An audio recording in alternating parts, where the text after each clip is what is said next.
Bienvenue dans cette nouvelle édition du QG News. Voici les titres de l'actualité.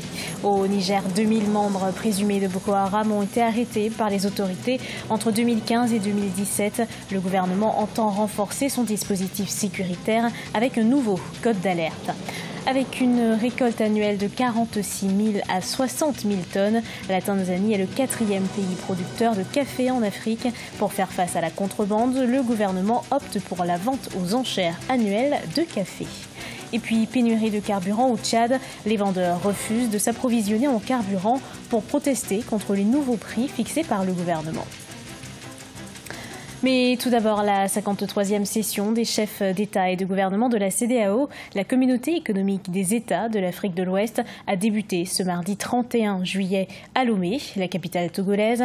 L'Ivoirien Jean-Claude Cassibrou a officiellement été investi président de la commission de la CEDEAO pour un mandat de 4 ans. Un sommet par ailleurs crucial avec les crises sous-régionales au cœur de cette réunion. Les autorités nigériennes renforcent leur dispositif de sécurité pour faire face au terrorisme. Le gouvernement a adopté un nouveau code d'alerte, un moyen de renforcer la communication entre les forces armées et la population. Ange Bijouno Menio. Dans un contexte d'insécurité persistante liée à des attaques terroristes, le gouvernement nigérien a adopté un projet de décret qui vise l'institution d'un code d'alerte sur toute l'étendue du territoire. Ce code doit permettre à la population nigérienne d'être informée sur les consignes de sécurité afin d'éviter les attaques terroristes. Ceux qui seront impliqués dans ce plan OSEC, on peut citer d'abord les opérateurs de téléphonie mobile. Il y aura aussi les médias qui seront aussi mis à contribution. Maintenant, peut-être ce qu'il y a à craindre, c'est au niveau du retour de l'information. Ouais, parce qu'il y a tout le fake news qui tourne autour des réseaux sociaux. L'information n'est pas toujours vérifiée avant d'être balancée. Selon le gouvernement nigérien, ce code d'alerte devrait permettre aux forces armées nigériennes d'assurer plus facilement la sécurité du pays. Une perspective un peu trop optimiste selon les observateurs qui évoquent un manque de communication entre les forces armées et les populations. Ça serait très difficile. Moi, j'étais sur le terrain un peu à Difa. J'ai vu les relations entre la population et les forces de défense et de sécurité ne sont pas toujours au bon fixe. Sauf si on implique une partie de la population, notamment les chefs traditionnels, qu'on les utilise pour donner l'information ou bien qui on prend l'information. Le Niger fait face depuis quelques années aux attaques meurtrières de plusieurs groupes terroristes. Selon l'organisme de coordination humanitaire des Nations Unies, 2000 membres présumés de Boko Haram ont été arrêtés par les autorités nigériennes entre 2015 et 2017. Il accueillera 70 000 véhicules par jour. Il s'agit du 4e pont d'Abidjan en Côte d'Ivoire. Ce pont d'une longueur d'1,4 km va relier le quartier populaire de Yopougon au plateau. L'objectif est de réduire les embouteillages de l'autoroute du Nord, seul grand axe du nord d'Abidjan. Le projet est financé à hauteur de 103 milliards de francs CFA, soit 150 millions d'euros par la Banque africaine de développement. Pour le gouvernement, ces travaux vont contribuer à l'amélioration des conditions de vie des habitants et des performances du tissu commercial et industriel. Le 4e pays producteur de café en Afrique fait face à un défi, la contrebande. En Tanzanie, les producteurs de café et le gouvernement envisagent de vendre le café aux enchères pour stopper la contrebande qui sévit actuellement dans le secteur. Les précisions de Neilei Claude Bessa. Le café tanzanien fait face à de nombreuses contraintes. En 2018, la contrebande a investi le secteur café dans le pays. Pour y faire face, le gouvernement et les producteurs de café ont opté pour la vente aux enchères annuelle de café. Prévue à Moshi ce mois de juillet 2018, la vente aux enchères de café se fera par le biais des coopératives agricoles. Une mesure qui contribuera à briser les réseaux de contrebande de café dans le commerce national et transfrontalier. Le marché à la clé va tuer ce réseau informel qui est la contrebande en matière d'exportation de café. Il n'y aura pas un intérêt pour les coxeurs d'aller au marché de Mombasa au lieu d'aller au marché de la Tanzanie. La vente aux enchères de café est un moyen de booster l'économie du pays au moment où le marché mondial de café est croissant. En moyenne, le café tanzanien rapporte sur le marché local 0,5 $ le kilogramme en vente normale contre 0,6 $ en vente aux enchères. Sur le plan économique, c'est beaucoup plus rentable pour la Tanzanie. Le café tanzanien moyens, en passant par la vente aux enchères, en matière de compétitivité. Le marché à la criée est très efficace en Afrique de l'Ouest. Il est en train de se câbler en Tanzanie. La Tanzanie est le 4e pays producteur de café en Afrique après l'Éthiopie, la Côte d'Ivoire et l'Ouganda,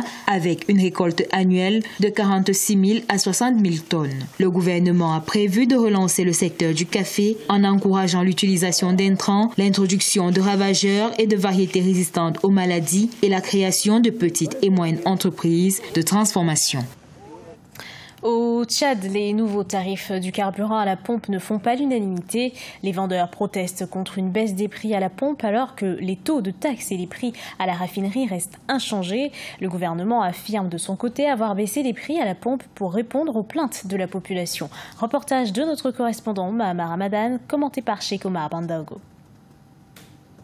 Au Tchad, les marketeurs refusent de s'approvisionner en carburant auprès de la raffinerie pour protester contre les nouveaux prix fixés par le gouvernement, occasionnant ainsi une pénurie à travers le pays.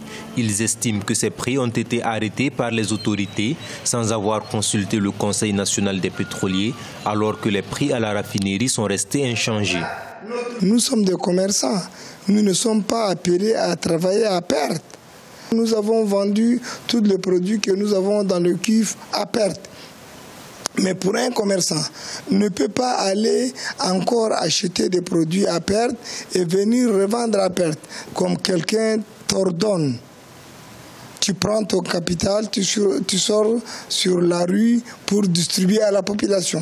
Selon l'arrêté numéro 176 du 3 juillet 2018, le prix à la pompe de l'essence est fixé à 518 francs CFA le litre au lieu de 570 francs CFA précédemment et celui du gasoil est à 548 francs CFA contre 590 francs CFA. Pour le gouvernement, ce nouveau tarif est fixé en tenant compte des plaintes des populations. Son Excellence Idriss Déby Itno, qui ne cesse d'être trop proche de sa population, a entendu le cri d'alarme de sa population en faisant des sacrifices au niveau de l'État. Et maintenant, une deuxième phase, c'est au niveau de la CNPC, actionnaire majoritaire dans la raffinerie, qui doit également faire des efforts. Pour rappel, depuis plusieurs mois, le marché tchadien des hydrocarbures est envahi par des produits pétroliers en provenance des pays voisins et vendus moins cher. Une situation qui a obligé le gouvernement à revoir sa structure des prix de carburant à la pompe. Du sport à présent, la FIFA a annoncé la nomination des meilleurs joueurs masculins pour la saison 2017-2018. L'Égyptien Mohamed Salah y figure. À 25 ans, l'attaquant a inscrit le pénalty qui a qualifié son pays à la Coupe du Monde 2018, une première depuis 1990. Aïssatou Bari. Le joueur égyptien Mohamed Salah n'a pas fini de surprendre. À 25 ans, l'attaquant de Liverpool vient indiscutablement de réaliser la saison la plus aboutie de sa carrière. Désigné meilleur joueur et meilleur buteur de la Première Ligue, il a marqué 32 buts en 38 matchs. Cette saison, il en a inscrit 44 buts et délivré 16 passes décisives en 52 rencontres disputées, toutes compétitions confondues. De nombreux entraîneurs de classe mondiale ont témoigné pour la nomination de Salah. Mohamed Salah a fait sa marque personnelle dans le football. Il a relancé Liverpool et a atteint la finale de la Ligue des Champions et de l'équipe nationale égyptienne. C'est une grande réussite. L'attaquant a inscrit le pénalty qui a qualifié son pays à la Coupe du Monde, une première depuis 1990 à la dernière minute d'un match disputé face au Congo. Il est parmi les 10 joueurs retenus pour le trophée meilleur joueur de la FIFA 2018. Sa nomination à lui seul est une grande réussite car la FIFA l'a officiellement classé parmi des joueurs comme Mbappé, Harry Kane, Cristiano Ronaldo, Messi et bien d'autres géants du football. Selon les observateurs, la blessure de Mohamed Salah en finale de Ligue des Champions contre le Real Madrid l'a empêché de poursuivre sa superbe première saison avec Liverpool. Ce journal a été préparé par l'ensemble de la rédaction. Merci de l'avoir suivi. Retrouvez dans un instant une nouvelle édition d'actualité sur Africa 24.